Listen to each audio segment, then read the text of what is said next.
In today's video, we are going to take a pair of shorts and we are going to turn them into a bone-shaped squeaker toy that can be used for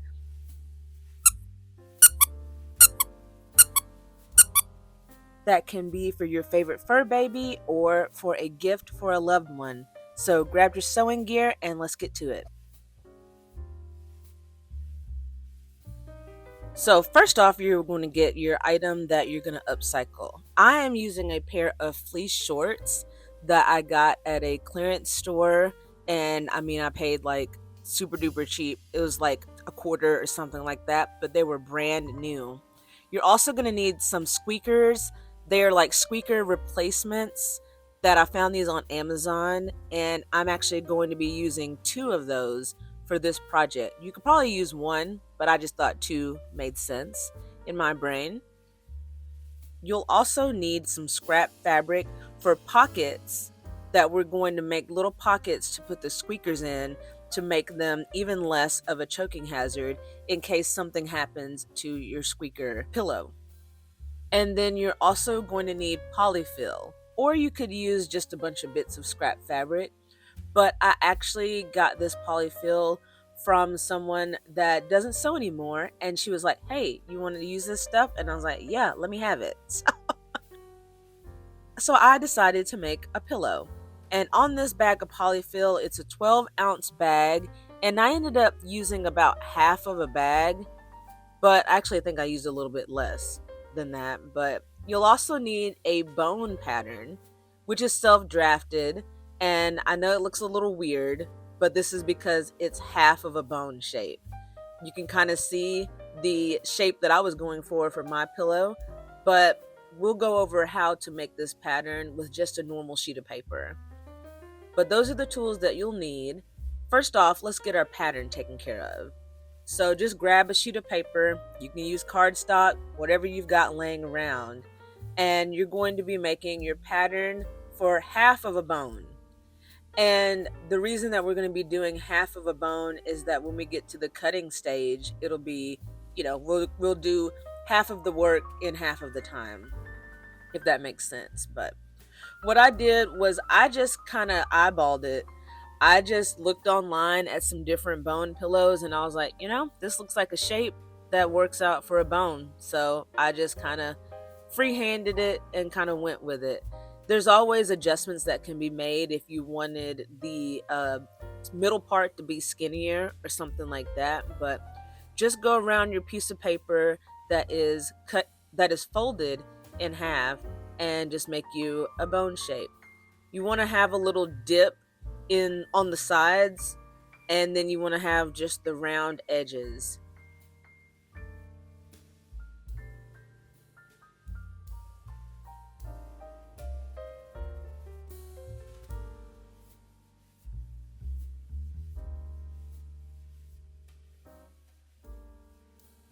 Your pattern will give you a general shape, but again, once you cut out your fabric, you can also make further adjustments. If you want this part to be narrower, or if you want your bone ends to be more round. But easy peasy. And now we've got our pattern. And like I said, this was just the size that worked out.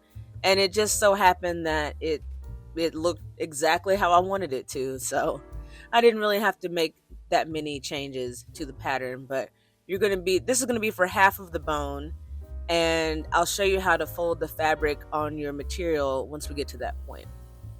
So now, depending on what you're using, you could use yardage on this, but since I like to upcycle, like I said, I'm going to take these shorts and I'm going to deconstruct them into parts so that I can use the other parts later and then use the main big pieces of fabric for this project.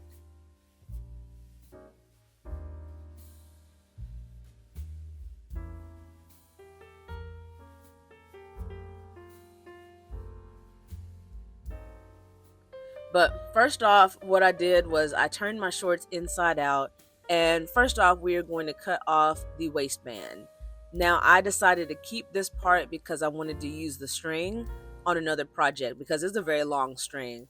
I think these shorts were actually like a 3X or something like that, and that's why they were at that clearance store so cheap, was because apparently the retailer that they were at did not sell a lot of the bigger sizes, but plus for me, I get a lot of fabric for super duper cheap. I put the waistband to the side, then cut off the pockets because that's like a nice piece as well. And I also put those to the side as well. We're going to be focusing on having the biggest part of it as flat as we can. And now you could use it at the seam and do it like that, but I decided that I did not want to have any of the factory seams on my project. I wanted to try to use as much flat fabric as I could. So once everything was laid out and I could kind of see what I had to work with, I did actually change the orientation quite a few times because I was like, do I want it this way or do I want it that way? But eventually what you're going to do with your pattern is you're going to want to have 4 layers. So you can see how I folded things to where we're going to have our half pattern cut out on the fold. So once you figure out which way that you want to use, which way you want to orient your fabric, also if you're using directional fabric, it'll make a difference as well, so pay attention to that. But on this floral, it doesn't really matter. So once you've gotten your fabric the way that you want it, and like I said, I did mess with this a couple times because I was like, do I want to go lengthways or this way? But once I got it where I wanted it to be, I did put the middle part of that pattern onto the fold and then cut out my fabric. And again, you'll be cutting out of 4 layers of materials, so take your time. And I have my little homemade pattern weight that I'm using on this, which is literally just a piece of canvas that is cut into a pocket and filled with screws. So sometimes you just have to improvise. But once you've got your fabric cut out, this is what you're going to be left with.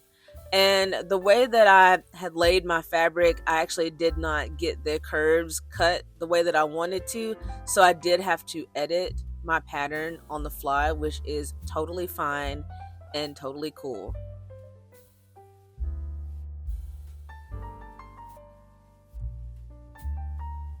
So just make your adjustments on your fabric, and then this is what we'll be left with. You've got your bone shape, but this is what you should have. And if you folded it the way that I showed you earlier, you'll have your right sides together and you'll be actually ready to sew it when we get to that part.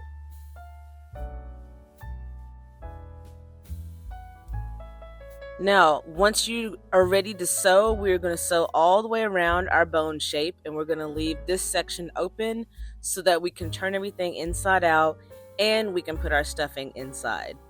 But you're also going to want to reinforce these corners just for a little extra security.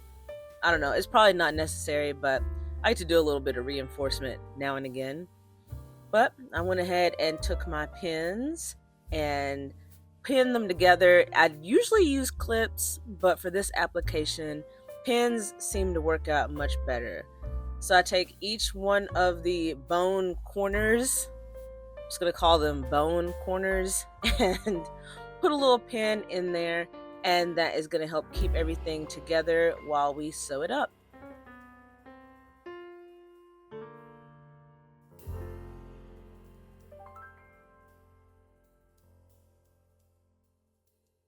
Now, once we take everything to the sewing machine, again, we're going to sew all the way around, and at the beginning and the end of where we have our opening, we'll do a little back stitch, which is a couple of stitches back and forth.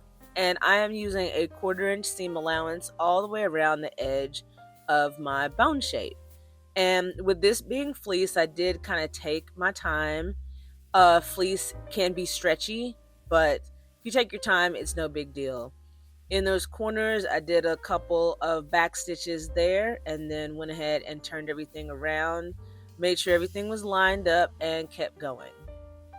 But yeah, when you're sewing corners, you just want to make sure that curved corners, you just want to make sure that you are taking your time around those curves, and it is no big deal. So once you get back to your opening, you're just going to give a little back stitch there, and that's just going to keep everything secure while you're stuffing your pillow.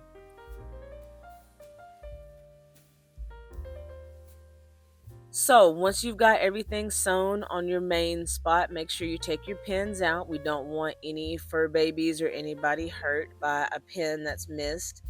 And now we are done with this part for now. We're going to put it to the side. And then we are going to make our little pockets for our squeakers. So like I said, on this, we're going to be using 2 of our squeakers. You will notice that I check the squeakability. Yes, the squeakability of those parts the entire time. The scrap fabric that I'm using is fairly thick, but you can use whatever you have. And the reason that we're making these pockets is in case our toy gets, roughhoused or anything like that, the squeaker will have another layer of protection from, your fur baby or animal or whoever. If something does get damaged, there's an extra layer of protection so that it's not a choking hazard. But as far as the size, I'm just using my 4.5-inch ruler because it was the one that was closest to me. But literally, these can be any size. I just kind of wanted it square-ish so it was easier to sew. But you'll go ahead and cut out your fabric for your little pockets. Again, they don't need to be big because the squeakers are they're about 1 inch in diameter. So they're not very big, but you just want to make sure that you can fully encase it into the pocket. Now, once you've got your 2 pieces of fabric cut out, what you're going to do is you're going to sew onto the sides of these 2 pieces. And again, you're just making just something to encase those squeakers. So this doesn't have to be perfect. It's literally going to be on the inside of the pillow. Nobody's going to ever see it. So don't fret, don't stress if it's not super perfect. But what we're also going to do is inside of these pockets, we're going to put a little bit of polyfill inside of the pocket. And I'll show you that in just a minute.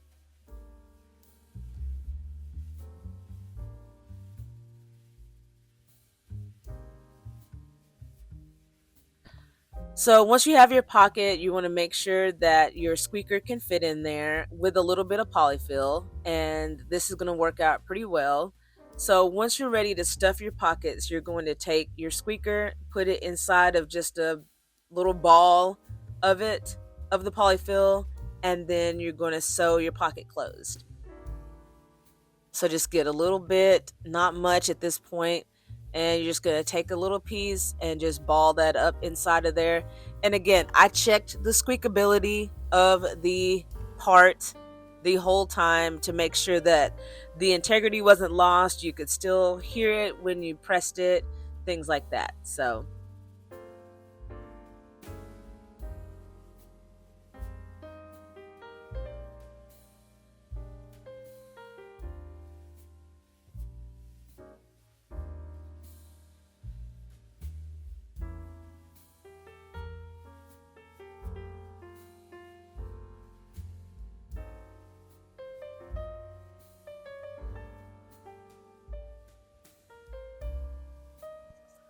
once you get your squeakers stuffed inside of your pockets, we're going to go back to our machine.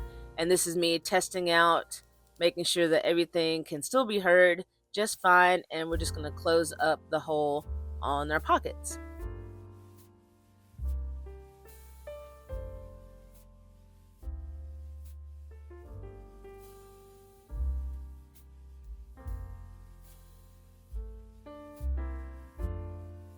Alright, so now that you've got your squeakers in their pockets, now we're going to get our main piece of fabric back.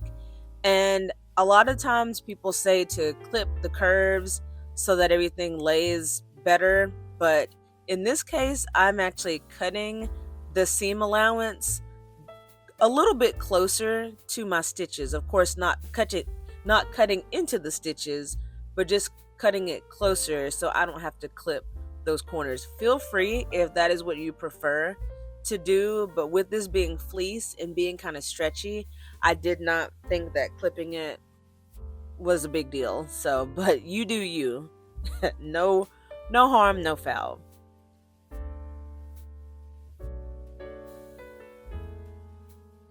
So now we are going to turn our main piece inside out.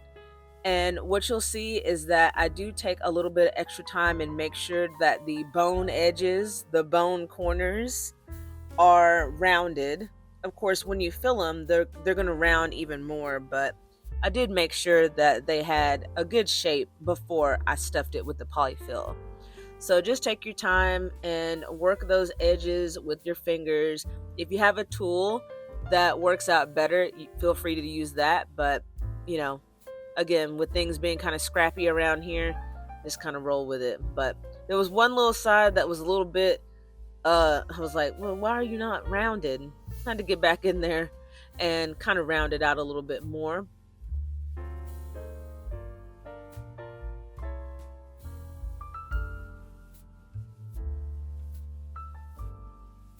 So the way that I stuffed this part was I got into the bone corners first and put the polyfill in there to give it the rounded shape that it needed. So you're just going to take your handfuls of polyfill or scraps or whatever that you're using to stuff. You just go ahead and get your corners filled up first. Once we get those filled, then I'll show you where I put my squeakers. I can give you another idea of where you want to put them. In case you're using one, you'll probably want to put it in a different spot, but I will show you where I put the two on my pillow.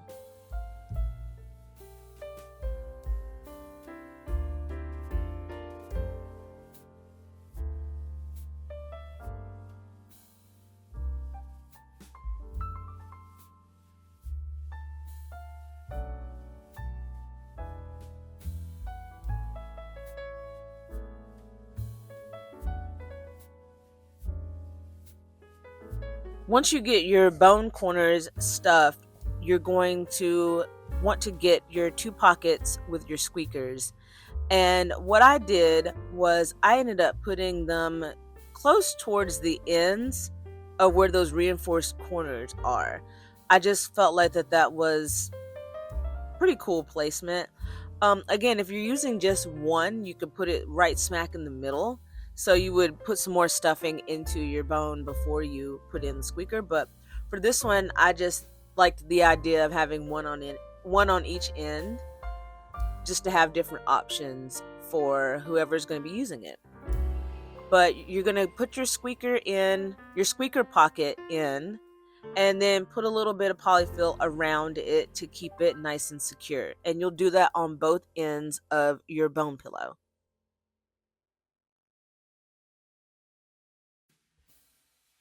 And again, I am checking the squeaking as I'm stuffing just to make sure that it is still going on and that it can still be heard and nothing is being hindered.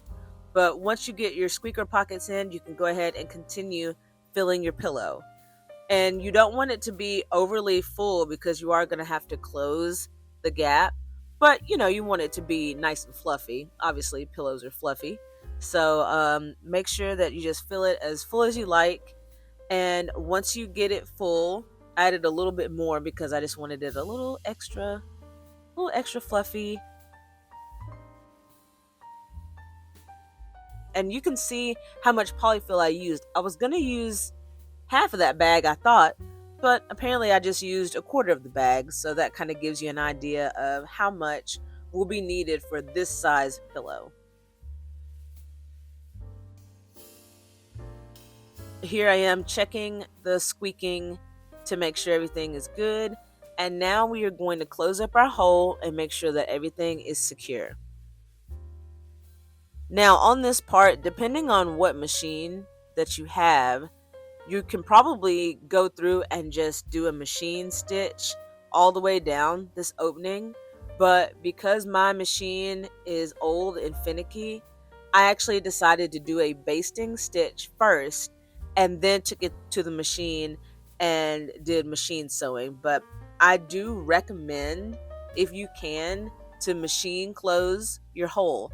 That way that nothing has a chance to come out of it.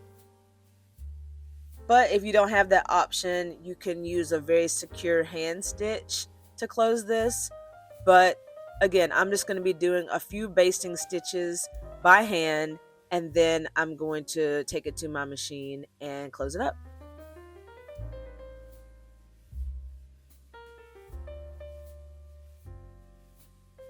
This is actually the thread that I used on a pillow that I had made previous to this video. I just tied a knot in the end and decided to, I think I put like 6 or 7 stitches. They were really big because they're going to come out anyway. Like, you're going to take out the basting stitches. You'll just go down there and you'll start at the opening, and you'll just do a few just to hold things in place so you can get it lined up and secured on your machine.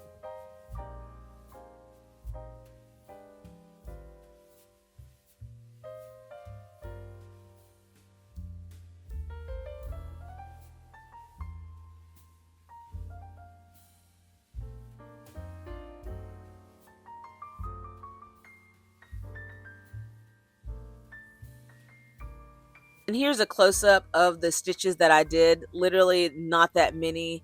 It was just enough to hold it in place and to keep things secure until I can get it under my sewing foot and get it closed up. Now, I am using my clips in this application to keep things together instead of pins because it's just right there on the edge. But now you're going to take your pillow to the machine, and the way that I had to do it, and again, depending on your machine and depending on what capabilities that you have, I actually had to start at the middle of this seam and then sew outwards. I know that sounds weird, but I'm going to try to show you in this shot. I did not get very good shots on this, and I apologize for that, but I actually started in the middle and then I went to one end basically because the rounded bone part was getting in the way. So I just started in the middle and I sewed my 1/4 inch seam down from the middle to one end, and then I flipped the whole pillow over and did the same thing on the other side. I know that may not make sense, but hopefully the video will help you understand what I did. But again, hand stitching this is probably better, but I just feel like a machine stitch is more secure. But let me know in the comments what you prefer.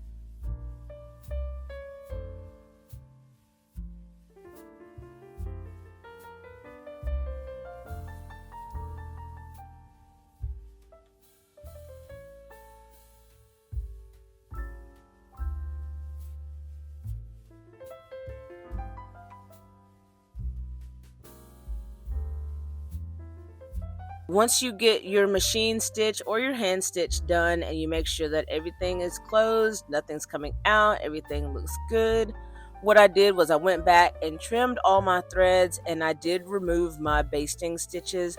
I don't want there to be any issues with whoever's using the pillow to where there's any just random threads here and there. I wanted to make sure that it was clean. And again, I'm getting better with my sewing practices.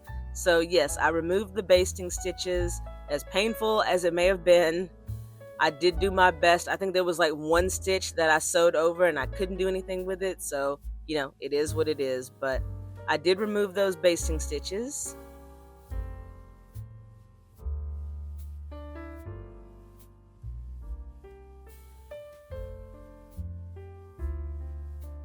And once you get done with that and make sure that everything looks the way that you want it to, you've got you a little pillow that I think is super adorable and that is ready for springtime, which happy spring to everyone. You've got you a cute little pillow that can be used for your favorite fur baby or for maybe a special kid in your life, or maybe for yourself. I hope you enjoyed this video and thank you for watching.